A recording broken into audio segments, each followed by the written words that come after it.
Okay.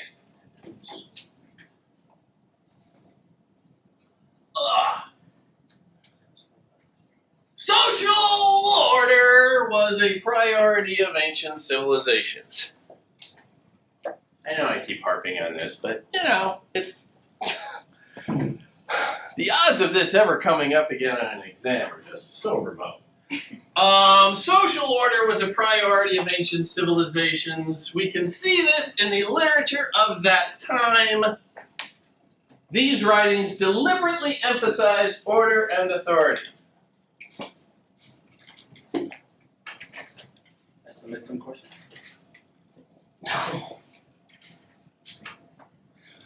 No. Yeah, I'm a nice person, but I'm not that easy. Buy me a drink first before you take advantage of me. Social order was a priority of ancient civilizations. We can see this in the literature of that time. These writings deliberately emphasized order and authority. Now, this is, I'm going to say, let's just call it an introduction, which I'm not going to spell that. An introduction.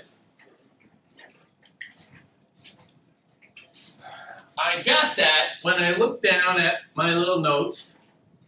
You know, I actually prepare for this class. I'm not just totally just pulling this all hot and chunky out of my nether regions. And I see on my notes, ancient literature provides models for how to establish and protect social order, which is nice, and that is a very concise sentence. But the problem with it, from my perspective, the minute I picked that up, read it, and looked at this, or I looked at the blank that was this, was that, well, it kind of shoots the whole thing in one sentence. That's no good. It's an essay. You gotta stretch.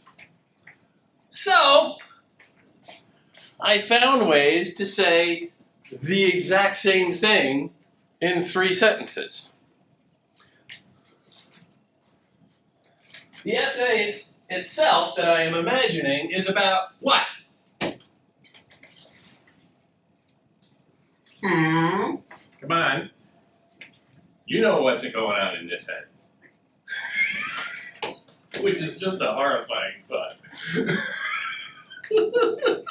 I got monkeys with chainsaws running around in there. Anyway.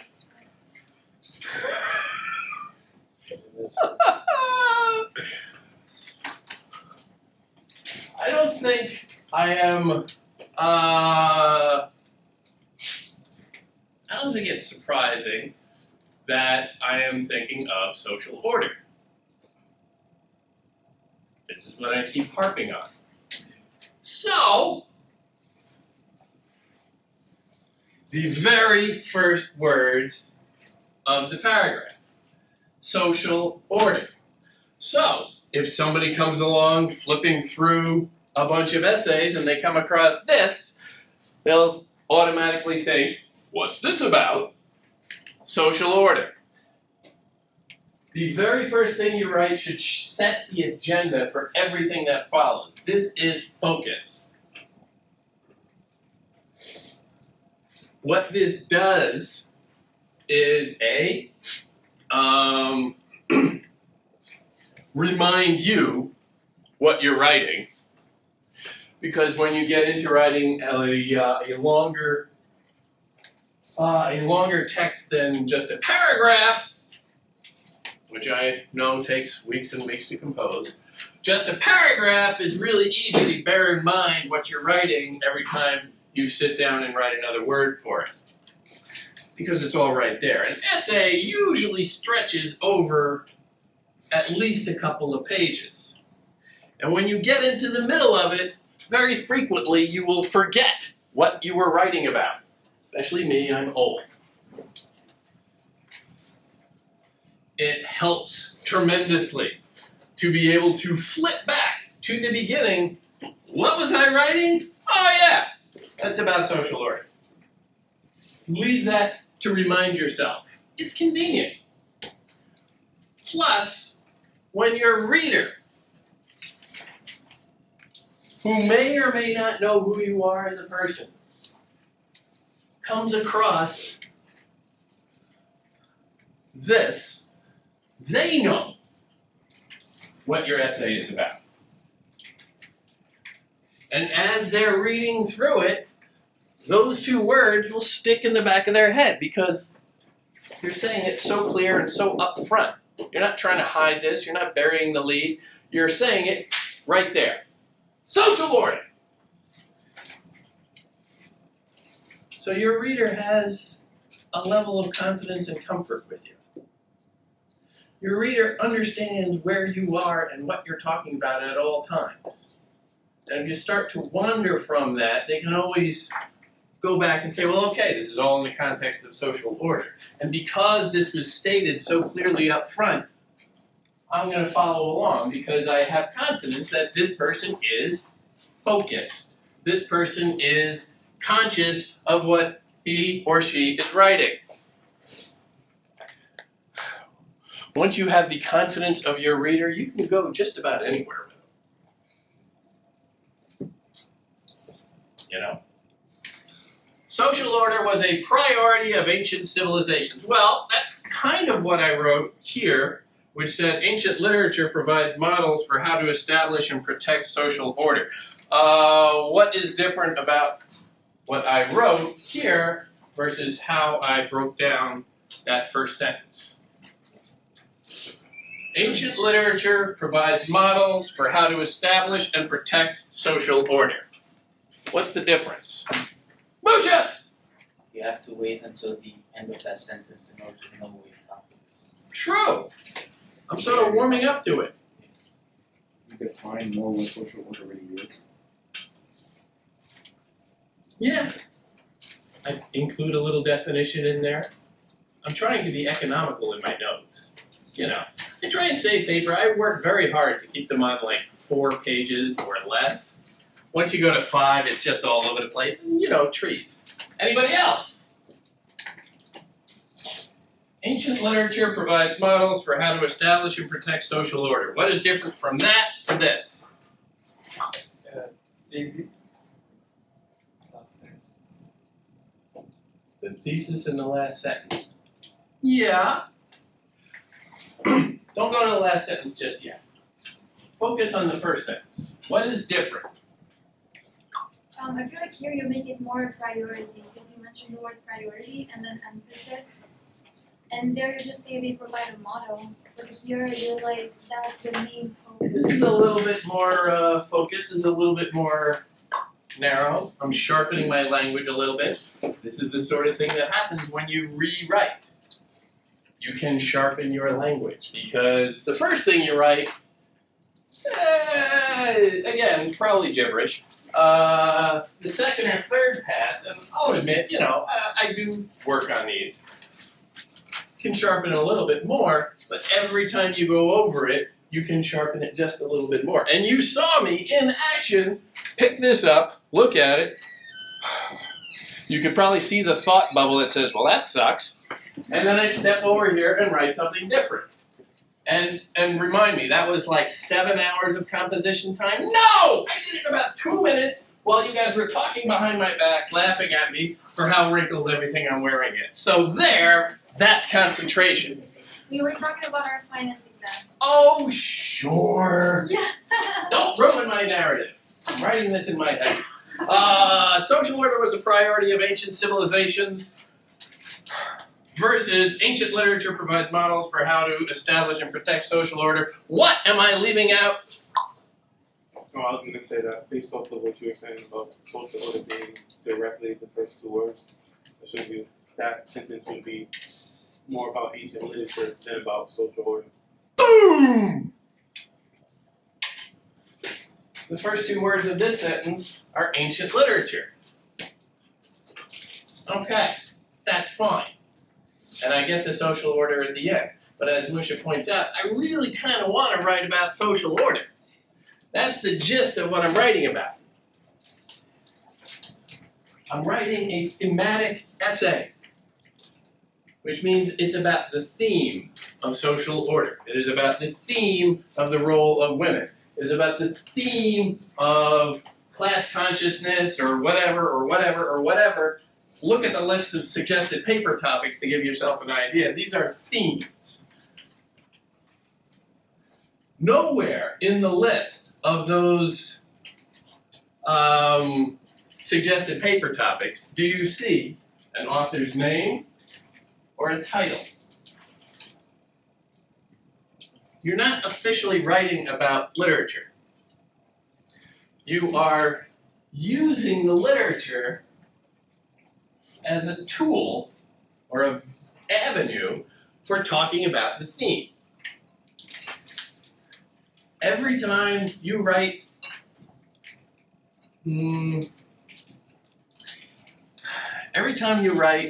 a essay that focuses too much on the literature, you're going to get that back with that comment. Now, too much is a very subjective term that I'm tossing at you right there. But I will give you a couple, the handiest way to look at it for questioning, well, am I writing about the theme or am I writing about the literature? The easiest way is to look at first sentences.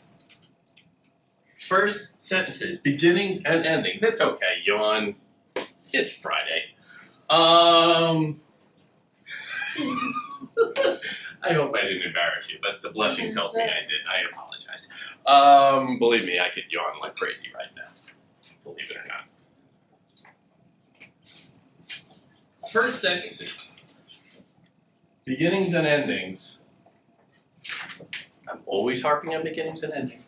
First sentences set the agenda for everything that follows. That goes for the essay, that goes for the paragraph. First sentences have what's important. Social order is important. Ancient literature is less important in this, believe it or not.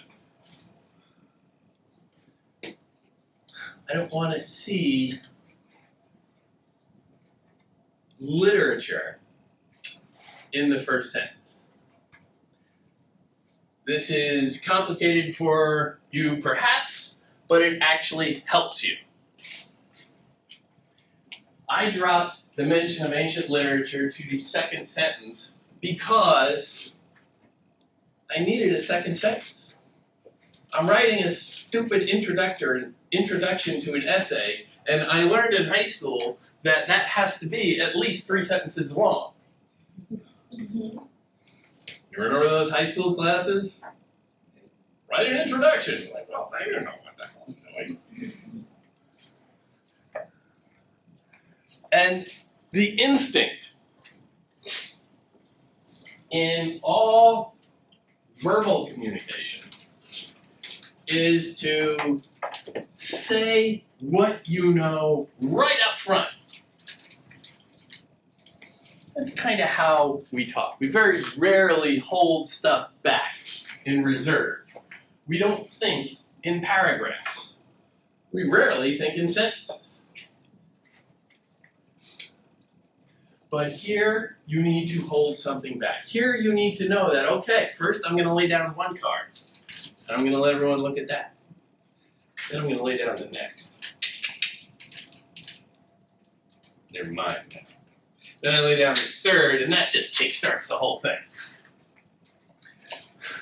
So you hold back. You say, ancient literature provides models for how to establish and protect social order is everything that I wrote here. It's just that I broke it into shorter sentences, reorganized, to let me do it in 3 sentences. Think that way. Notice the lack of commas. Commas are bad. If you see a comma, smack yourself. If anybody writes the word because, just jump out a window and end it all right now. Because is a stupid word to put in the introduction. Why? I'm asking. Why is because a dirty word for an introduction? In the body. Yes, okay. Well, It shouldn't be, but it can be. You shouldn't kill yourself if you put it in the body, but yes, if it's in the introduction, there's the window. We're on the 10th floor. I'll send flowers. What I mean to say is you are using the body to explain yourself, whereas the intro you just Yes, you're putting it out. You're holding your reasoning for the body. Right now, this is a tweet, quite honestly. This is one thought. I didn't check to see if my sentence here is 180 characters or whatever it is, but this is a tweet. So is this. It's just broken out a little bit more. The reasoning behind it comes in the body, because we are sticking with my SEE, statement, evidence, explanation, format.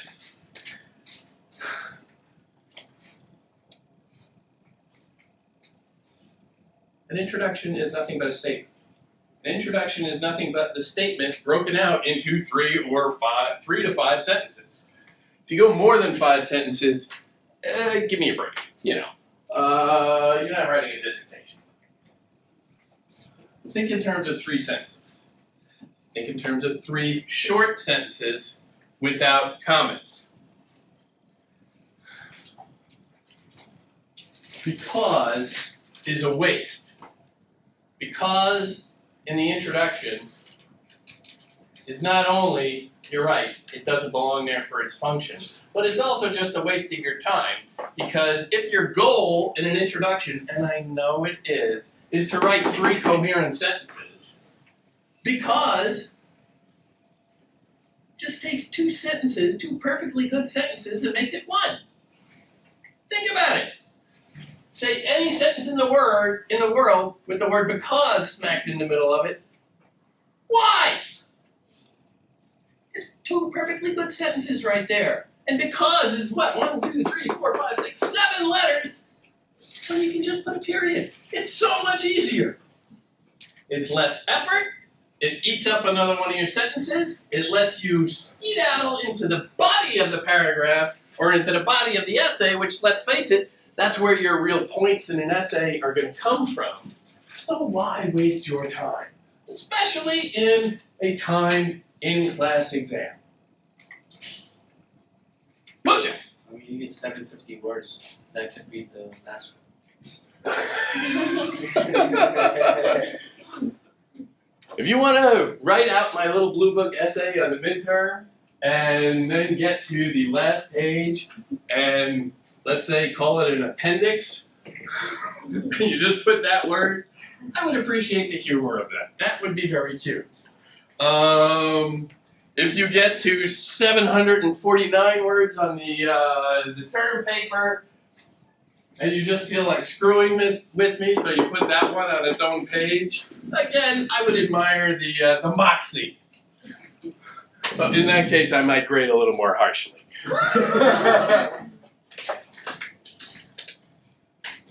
Some jokes are worth it, you know? I don't know about you. There have been many times in my academic career, which is going on quite a while now, where I've accepted a lower grade just because, like, oh, I can't resist. This is just too good to write. You know? A joke comes to your head when you're writing and things like, all right, I gotta put that in. I don't advise this, but it's fun. And when you sit for all these things, sometimes you gotta jazz it up a little. Oh, if it's gonna be the difference between passing and failing, I wouldn't advise it. But short of that, you'll appreciate this stuff when I'm grading. I have to read the same essay a bunch of times, and if you throw a little jazz in there, like, okay. This is fun. This is an introduction. I have some notes here. If I wanted to, I'm still weighing whether or not I want to. I would need to break this into examples, because an essay without an example is just blather.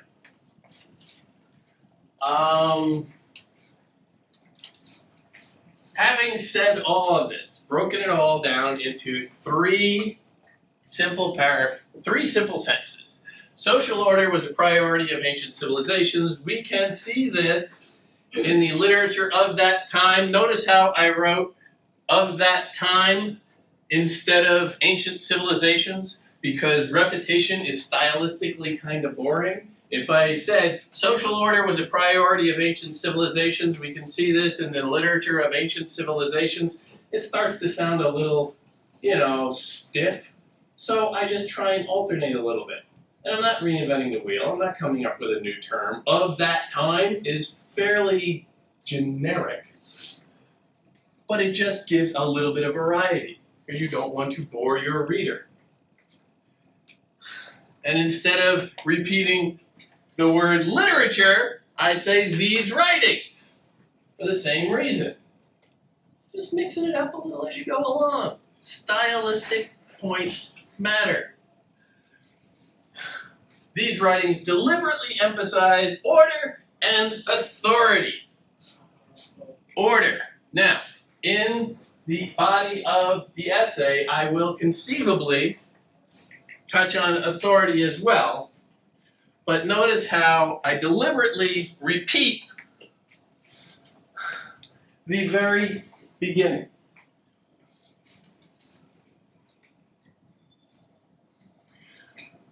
Every time you circle back and remind people what you're writing about is good. It keeps everybody literally on the same page as you.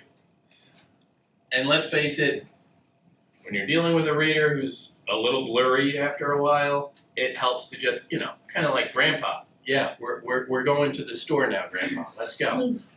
Just remind me. Give me a little nudge every now and then to reorient myself. But it also demonstrates that you have the presence of mind to do it. You're not just assuming your reader is following along behind you, because I'm going this way and I'm talking to myself and I'm saying everything. Your reader was lost, what? What are you talking about? Give me a break. You have to guide me. I think I gave you the example in the past of walking Grandma to the car, where Grandma comes over for lunch, and at the end of the day, Grandma's tired. You gotta take her home. Okay, Uncle Ned is gonna bring the car around the front, but we just gotta get from the front door out to the curb. So come here, Grandma. One hand there, one hand behind the back, and we're gonna guide you out, very simply. Supporting her the whole way. Saying, okay, steps! Going down the steps. Keep going, up! Walkway's a little cracked, don't want Grandma to trip! She broke a hip last year. It's still healing. Careful, okay. You get to the car, you open the door for her, you support her just a little bit more, maybe you do the little head thing like cops when they're putting a suspect in the back.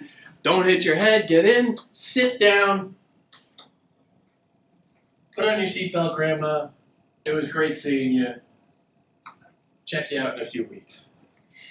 That's what writing is. You are guiding your reader every step of the way. And just when you think you don't need to say what you're doing, that's when you need to say what you're doing. You need to remind them along the way so that they are along for the ride and not behind you. Take these things seriously, and your reader will appreciate it.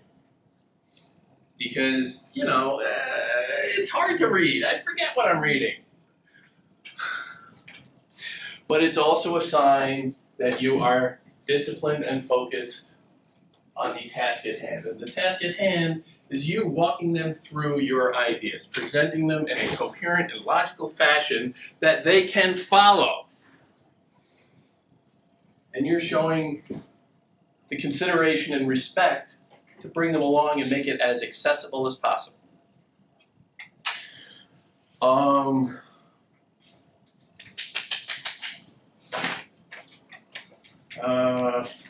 Let's do one. I'm not going to write an entire essay. You know, I don't have to. You guys do. Leave that there. Anyone who wants it. Let's say we're going to write this essay. We got an introduction. Where do we go from here?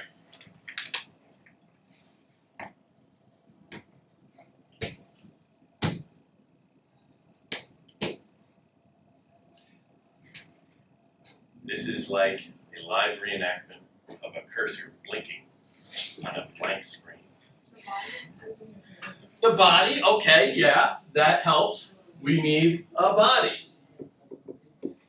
A body paragraph. And we know some basics about a body paragraph, what it's supposed to do. We need examples from the text. Thank you, yes. Examples from my scrapbook? No. Examples from the text. So you can really just pick stuff out kind of at random, but a little deliberation helps. I'm just going to do it completely at random. Let's say Gilgamesh. All right, I wrote that down. I wrote, communal interdependence is emphasized in Gilgamesh. Now, what do I want to do with that? Communal interdependence is emphasized in Gilgamesh. What's the first thing I need to do to that sentence to write it up here? I already gave you a hint a few minutes ago. Again, I'm not just, completely disorganized. Only mostly. Good boy.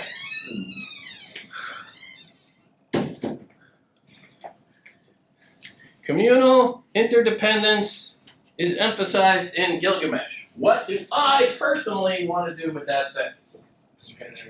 What? Stretch it? Yeah, okay. What's that? Communal interdependence. That's a mouthful. I don't know if I really want to use that. That's like two SAT words got married and had a bastard stepson. It's just ugly. Again, this is sort of raw and undigested notes. When I tend to talk to myself, I know a lot of words. And sometimes I like to tie them together in weird patterns. So yeah, I want to change that around, but what else do I want to do with communal interdependence is emphasized in Gilgamesh? Because? Where's the nearest window?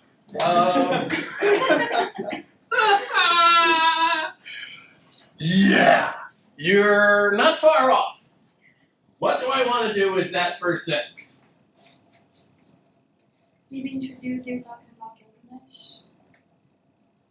Because you didn't mention that in the intro. I didn't mention any literature in the introduction.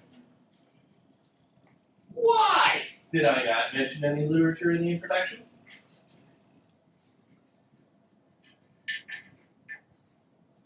Because I don't like literature.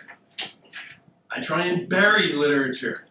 Literature is here to serve the theme. We're writing thematic essays. We are not writing about literature. We're writing about the theme. We're writing about social order, damn it! Literature is the bastard stepchild that you hide. The larger point in this, and I will strike this note, the larger point is that all this stuff that we're reading, I think is really cool. I hope you think it's really cool. It is entertainment. Perhaps not, Marvel movie scale, but it's entertainment. But nobody really needs this stuff to get around in their daily life. I'm gonna guess that before this past week you got up, brushed your teeth, went out and did your errands for the day, and slept really soundly at night without ever having read Beowulf. Going out on a limb with that one. But it is in the skill of analyzing literature, in trying to tease out meanings, in trying to understand what a text is really trying to do, that we derive meaning for our lives right now. So the broader point is always more important than the literature itself. It's just that the literature is kind of fun. And, frankly, they say smart stuff, so it doesn't hurt to pick up some of that incidentally. But I return.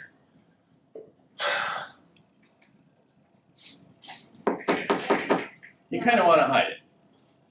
For the purposes of a thematic essay, you don't talk explicitly about your literature, your evidence, for a couple of reasons. Number one, you want to stay focused, and if you dwell too much up front about the literature, it's no longer about social order, it's about social order and literature, and those are kind of like two left feet trying to figure out how that works.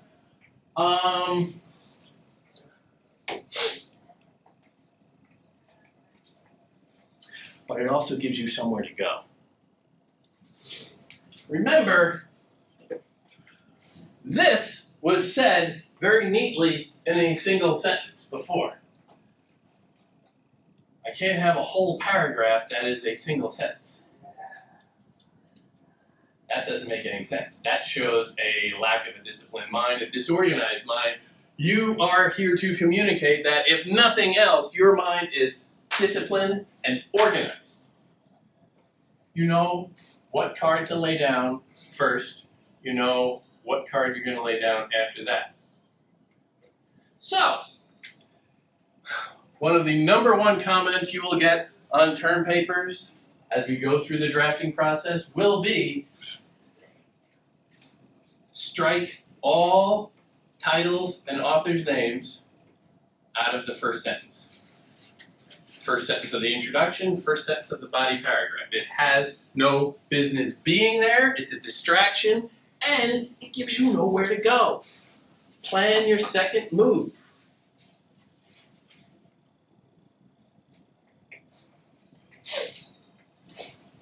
So I repeat. What do we want to do with this? Communal interdependent, I just can't even say this out loud because I'm stumbling over it. That's a phrase or a term that you can write, but you sure as hell can't say. Does it tie into social order? Just kind of makes me go, so what? Yeah, it needs to echo this a little bit more explicitly. There's no transition. It's just like social order, authority, and then communal interdependence. Yeah, okay, very good. Now, what I want to do, and this is a little bit more higher order, but I'll tip this hand now, is I don't necessarily want to write the same paragraph 3 times. I don't want to come out and say, you know, social order was a priority in the ancient Mesopotamian era. Write out something about Gilgamesh. And then social order was a priority in the ancient Greek era. And you write out something about the Iliad or something. And then on through, like, you know, sure, social order was a priority in ancient China. And you write about the Analects.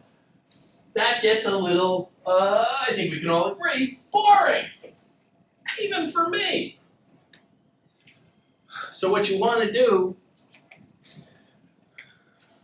is try and break this down a little bit into its component parts. Now, nobody expects you to be, you know, experts in the history of the ancient world, so we don't want to go too far out on a limb here. But I think we can get from here, narrow it down to our specifics, that we can then support with the literature. So let's just try this again, top of the head, because I already showed you all I've got to work with. Communal interdependence, I'm hating that more every second. Communal interdependence is emphasized in Gilgamesh. God, I want to punch myself in the face for writing.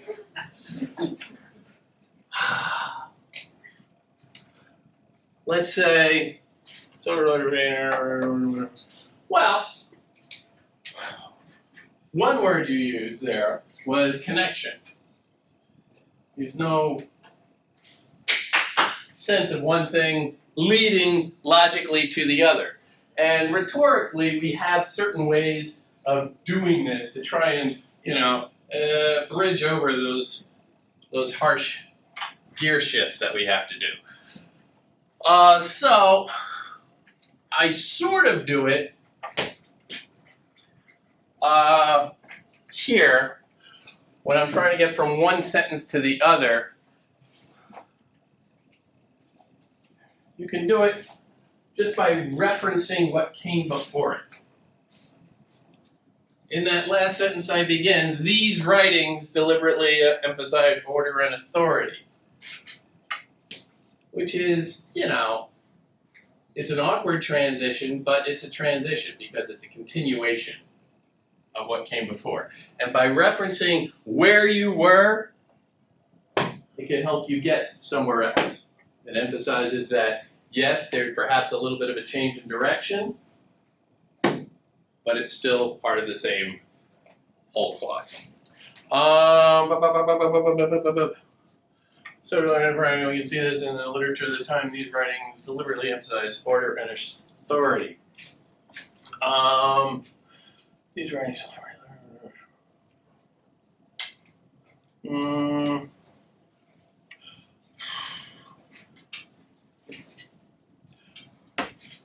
Or gears turning. Another way besides these. Again, echo off what you said and what you want to punch. Order itself. And of course, these writings deliberately emphasize order and authority.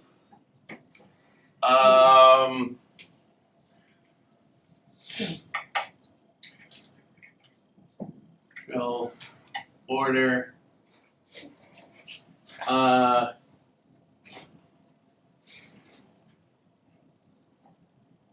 In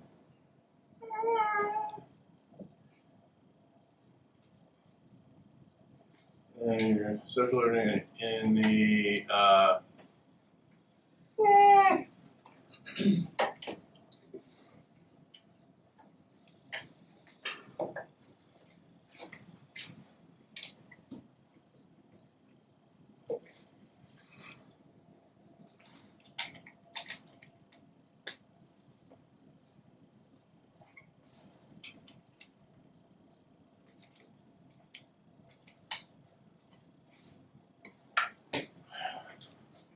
those of you who thought I couldn't write ancient Chinese, there you go. Sorry about the penmanship.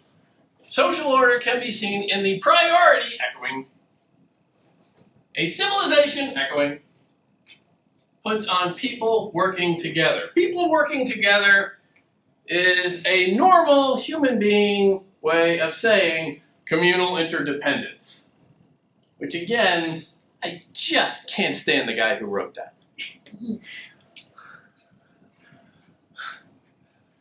Social order can be seen in the priority a civilization puts on people working together. What is this?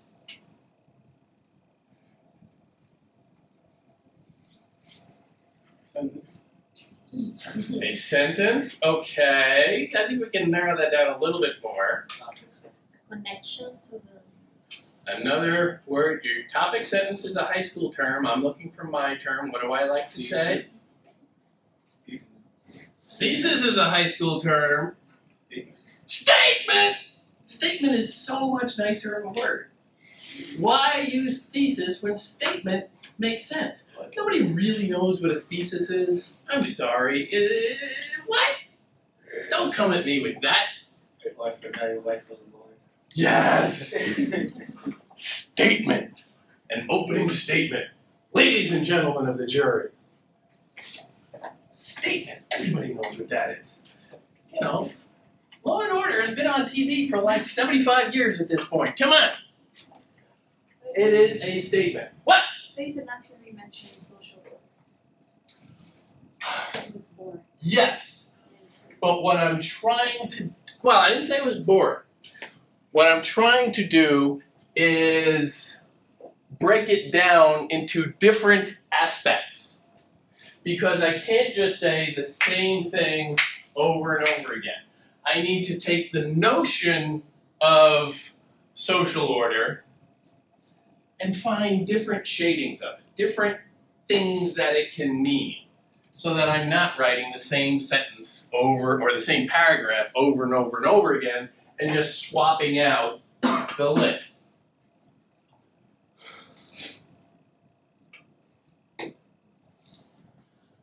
Having written a statement, I'm off to the races. As far as I'm concerned, the rest of the paragraph is written.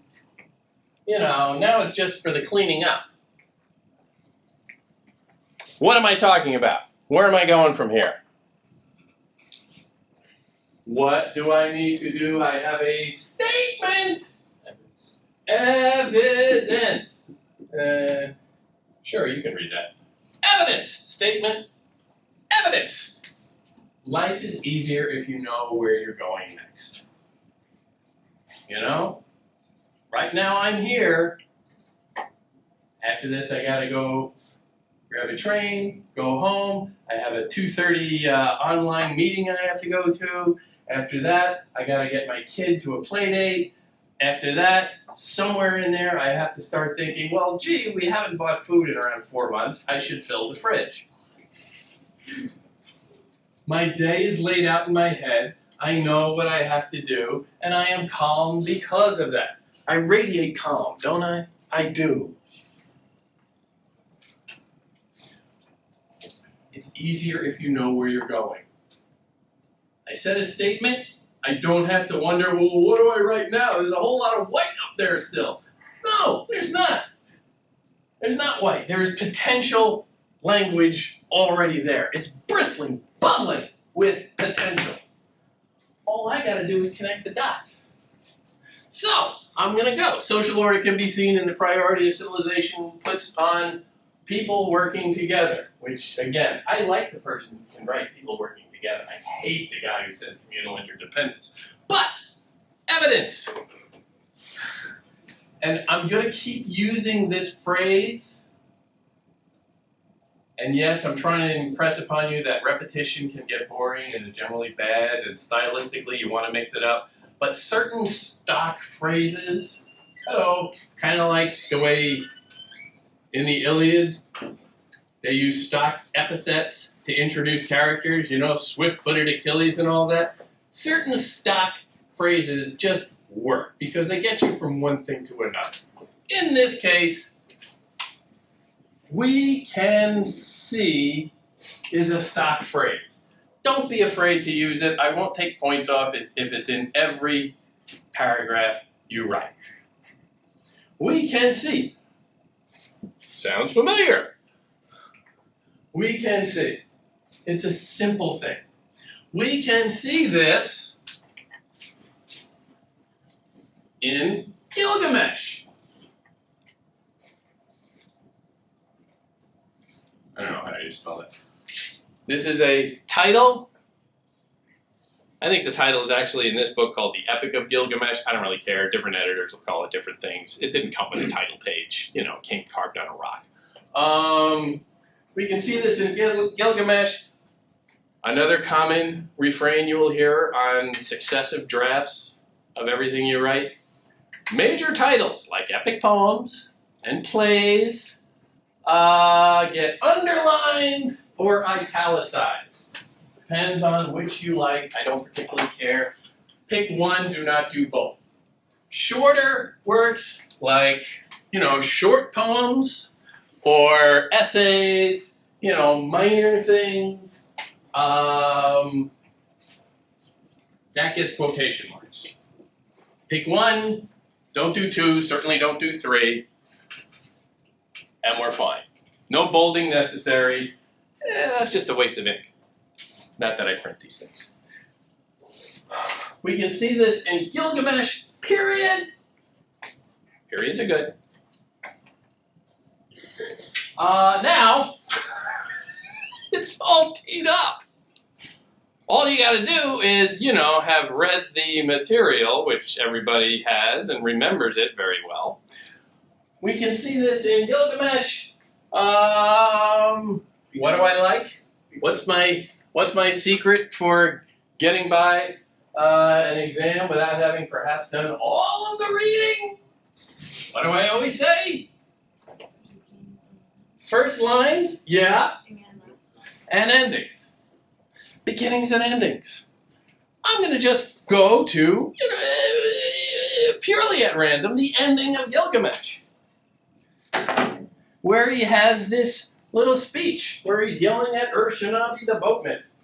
What did Ur-Shanabi do? He asked the question. No need for this response. So much hostility. Go up, Ur-Shanabi. Pace out the walls of Uruk. Study the foundation terrace. Examine the brickwork. Is not its masonry of kiln-fired brick? And did not 7 masters lay its foundations? 1 square mile of city. 1 square mile of gardens. 1 square mile of clay pits. And half square mile of Ishtar's dwelling. 3.5 square miles is the measure of Uruk. Big city by those standards. Barely a neighborhood in New York, but what do you want? Okay. Now, if I really wanted to, I could type out this whole thing. Give the whole passage. If I really wanted to, I could copy it out by hand. I do not want to do this.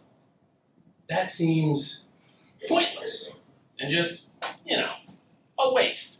So, I am going to try and find a way to take a narrow excerpt of that. I am very deliberately already not copying out the entire scene, I think you will notice. Not writing out the entire scene. I am assuming my reader has done the reading, so I can refer to specific moments. I can trust that they will fill in some of the blanks.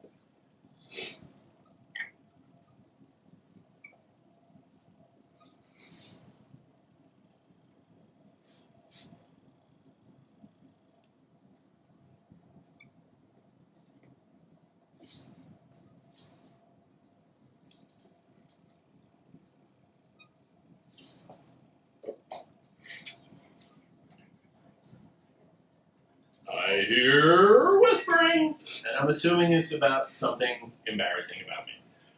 Because everything's about me! Gilgamesh says, and here I'm going straight to the book. I'm not relying on my memory. I'm not, just generally laying it out. I'm taking the words.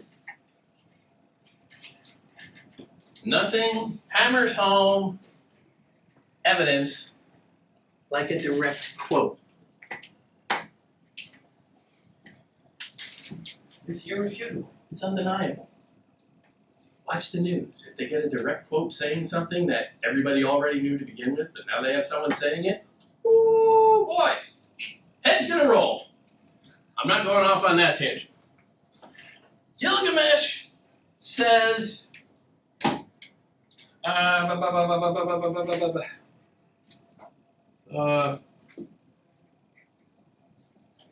pace out the walls of Uruk. How do you spell Uruk? Uruk. Again, little things matter, but not that much. This is a. Okay, we're going to go over another thing. Another very common thing. I want to quote 3 or more lines of poetry. 3 or more lines of anything, really. If it were. No, it's more than 3. That's it. More than 3 lines of anything in a quotation gets a block quotation format. If it is shorter than that, you can just do it in quotation marks, which means you're just sort of writing and it stays in the same format. But when it gets longer, it's a little hard to follow and you're not sure who's reading anymore. It makes it easier for your reader to isolate if it's in a block quotation format. So you just sort of set it off, it's on a different line usually, and you indent 2 tab spaces from the left, 1 from the right, and you present everything sort of focused that way. Pace out the walls of Uruk. Study the foundations. Foundation. I don't think that's supposed to be a capital. Little things. The foundation terrace. And examine brickwork. I really apologize for this. Is not the masonry of kiln-fired brick.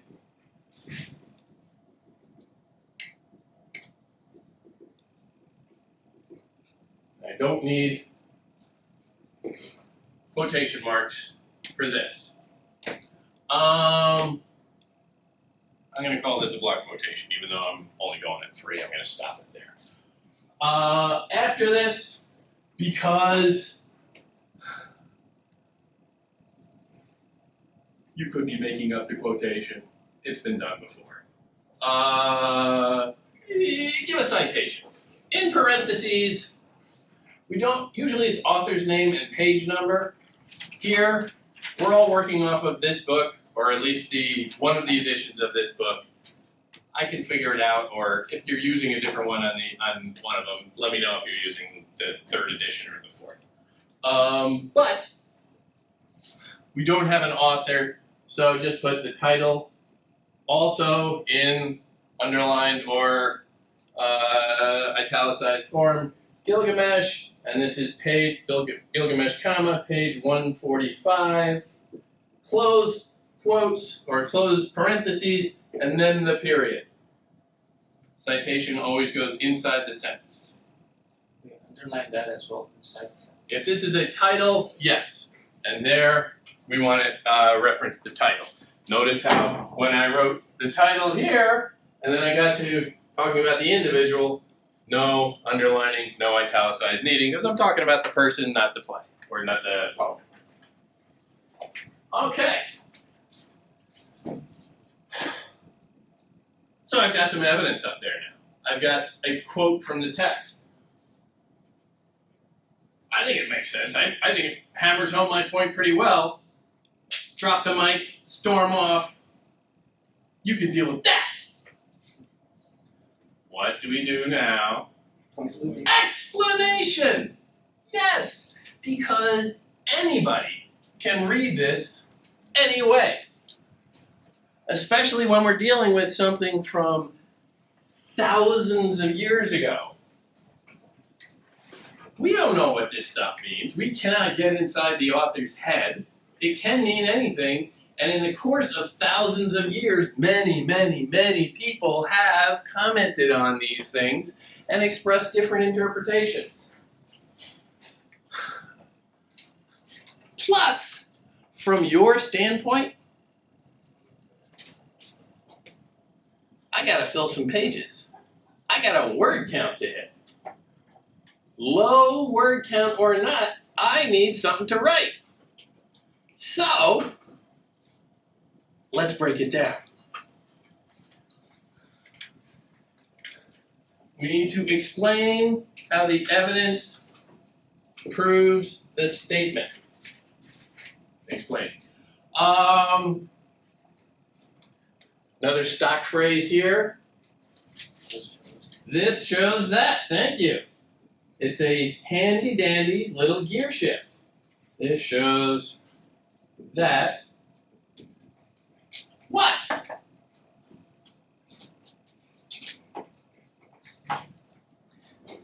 This shows that Gilgamesh, the character, so I'm not underlining or italicizing, although everything I write up here is kind of squinty like it's italicized. This shows that Gilgamesh, right there,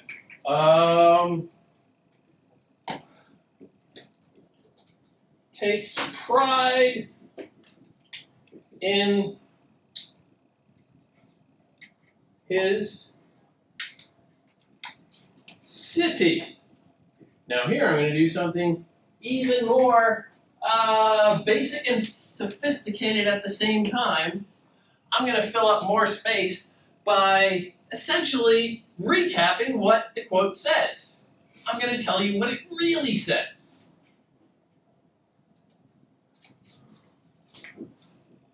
When he points out the physical characteristics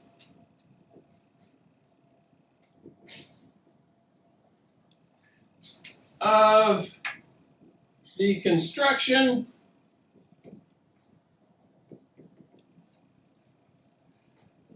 identifying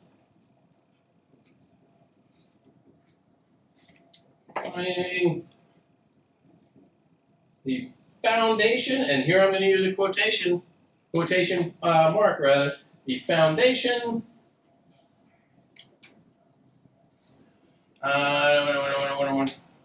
foundation, and I close quotes around foundation, and the brickwork. So now you notice how I'm just taking very few aspects of this broader quote and breaking them down even further and saying, this is what this means. Point back up to the text and say, I'm looking specifically at this, and drawing the broader conclusion that I already told you. And the brickwork, close quotes, when he points out the physical characteristics of the construction, identifying the foundation and the brickwork,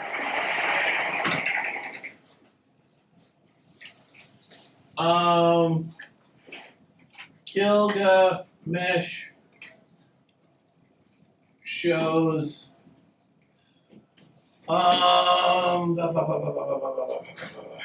or since I already used shows and I want to break it up a little bit, a little variety, demonstrates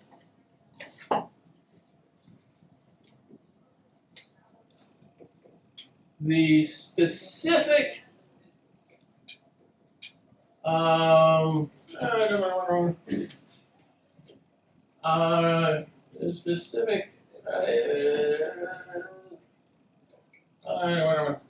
don't want to do it. See, now I'm making this up as I go along, so there's going to be some crossing out, there's going to be some backspacing, there's going to be some rethinking as I go along. I point out, I am doing this in front of you. I tip my hand, I showed you everything that I have. I am doing this in front of you. Keep an eye on the clock. This is not taking years or let's say even weeks to write a simple paragraph. This is all happening relatively quickly and painlessly. No internal bleeding, I swear. Gilgamesh demonstrates what? Demonstrates, why did I take this one? I'm just using my fingers. His pride in civic projects that will be his legacy. They are the effort of many workers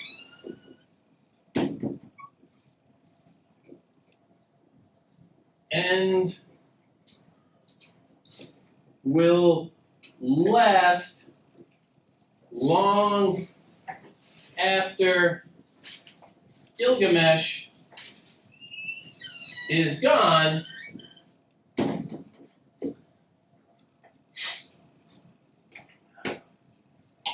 I'm going to start a sentence with but because I can. I'm an English teacher. It's another thing they tell you not to do in high school. I don't care at all. But I think everybody knows I like that word by now. But well, that's long. But this represents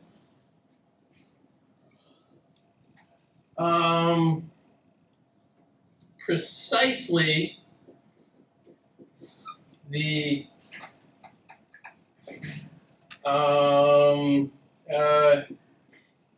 immortality he'd been seeking.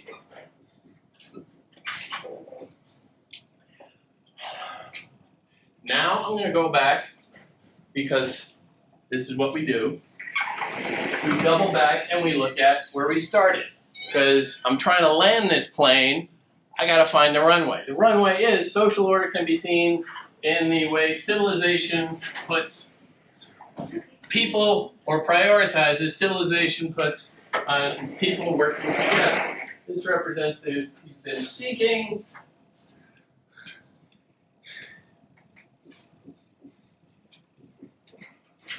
His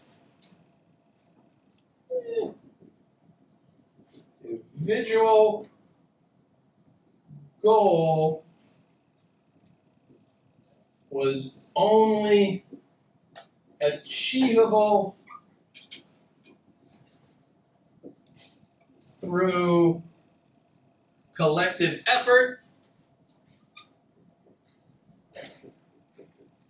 which is at least a little bit better than collective interdependence or whatever the hell that was. I'm going to be nagging myself about that for hours. Through his individual goal was only achievable through collective effort.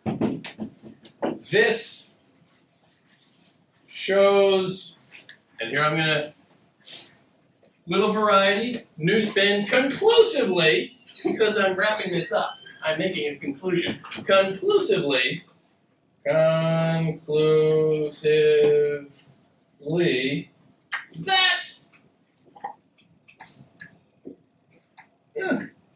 going to leave this up here so you guys can, copy it down at your leisure.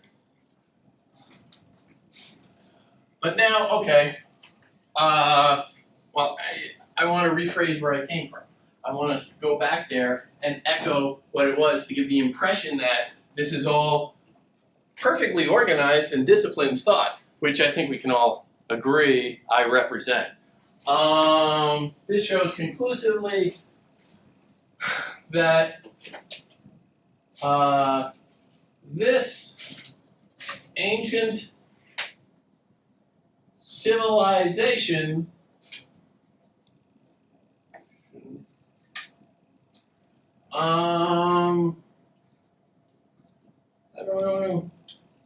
placed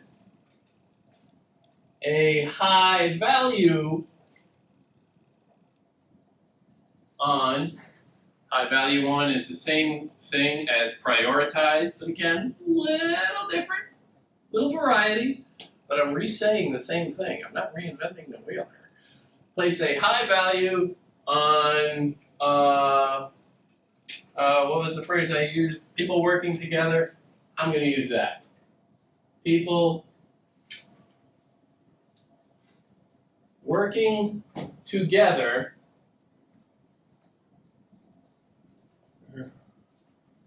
as a form of what? What? People working together as a form of what? Boom! Social order. Gee, that sounds familiar. Oh yeah, it's the focus of the entire essay.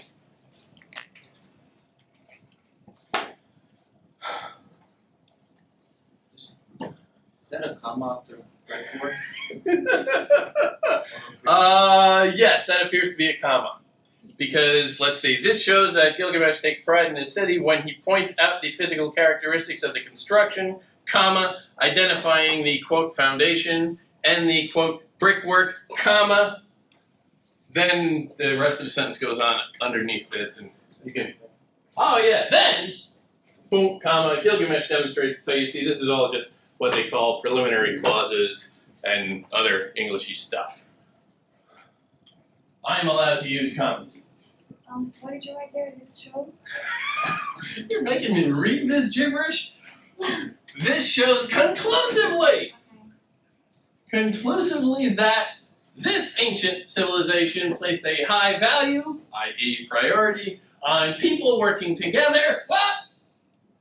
Sorry, got a little too friendly with the doorknob. As a form of social order. You were looking for an autocorrect there? I need autocorrect for my life. Yeah, this is the start of an essay. Now, obviously, this could be better, this could be polished. I could do this a number of different ways that would just wow people.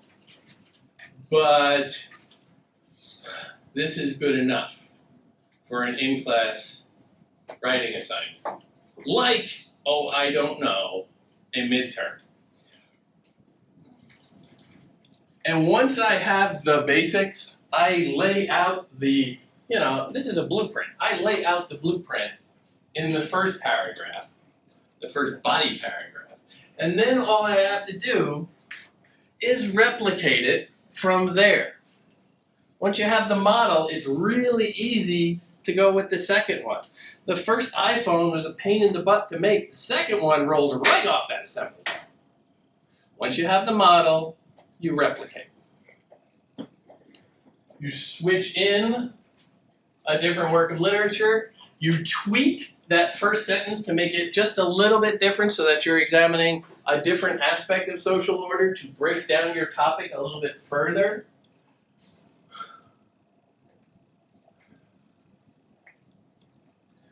But the steps are all there. And they're not complicated. And if you go through them, whether you're sitting here in a timed in-class examination or stretched out on your couch in your jammies, it's not that difficult. And you can get through it very quickly. Introduction, body paragraph, body paragraph, body paragraph, conclusion. The conclusion, under the statement, evidence, explanation model, is the explanation in a sense. It's a recapping. It is when you stand up and say, ladies and gentlemen of the jury, as we have all seen, my client is innocent. I've laid out all the evidence for you. We can agree that, what can we agree on? That social order can be seen in the civilization, can be seen in the priority civilization puts on people working together. We can see social order in X for the next paragraph. We can see social order in Y for the third paragraph. Because all of this, ladies and gentlemen of the jury, we can say conclusively that social order was a priority of ancient civilizations. What did I not mention in that concluding paragraph? Which is kind of an unfair characterization, because I didn't mention a lot of things. Bugs Bunny didn't come up, and I love Bugs Bunny. What did I not mention in the concluding paragraph? Social order. I didn't mention literature. Why did I not mention literature in the concluding paragraph? Because I don't hate literature, because this essay is thematic. It is not about literature. It's about social order. Yes. Any questions on this? As you begin scratching out ideas for term papers, bear in mind, I'm going to write this down too. So if I see language that's too familiar to mine in your papers, you know, honor system here, guys.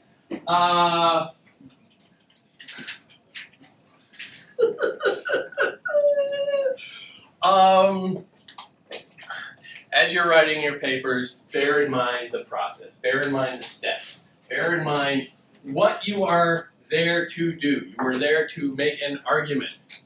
Not to tell me everything you know about Gilgamesh. You might know many, many things. You probably do, but I just don't care. I'm trying to read this essay like you are for the same purpose, just to get through it. Can we quote you? I am not an authority. You cannot quote me. Everything I say is off the record.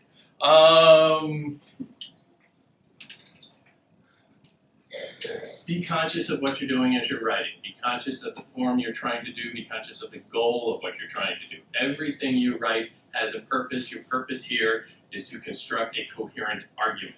Say one thing and drive that point home. Okay. Let's take a hard 10 break, and then we'll come back and we'll actually start talking about Gilgamesh, which is fun.